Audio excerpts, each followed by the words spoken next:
Ebi bigambirwa mu nkiiko zitari zimwe na zimwe nkorwa kanso ya Mbarara City South n'olubire rutebeekanisibwe ba National Planning Authority okuba kubasa kutebeekanisa orurembo rwa Mbarara okubasa kukura. Waza kureba hanguuto nkorwa Mbaguta High Street, Buremba Kakoba Road, Garage Street na Makanising Street, boda nizitwara omwanya muhango kandi obwe batakushashura mushoro ekirikureetera eb'emotoka baburwaho kupakinga.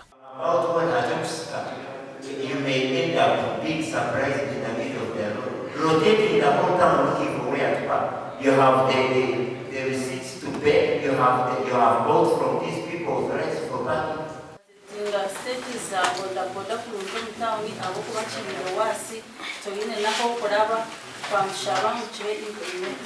Karo warugaba plana wa Mbarara City yagizire ngu kanso ekahinguza ekiteeso ngu boda tisheme kuba ziri High Street konko bwa hati oruguuto rwendwe rukusingayo boda. And when we go on High Street, actually when we also marking boda stages, High Street is not touched.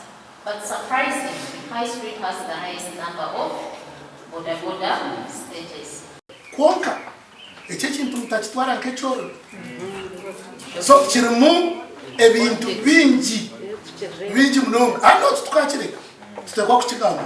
So what happens when they go to enforce the bodas? You know the dynamics and politics that are involved in bodas. Anshonga Independence Park obwe hate y'abavugi ba taxi bahindure taxi park pika wa kanso ya Mbarara City South aragira akakiuka ka works okuchondoza enshonga egi.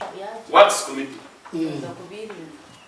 go investigate as why Independence Park is paying. This is the way it is. Enshonga ezi abantu bazegekerira abeebembezi abarukwanga kukorera hamazima barukutino kuremwa karuru. Abwa TV West and Adolf Fayireka.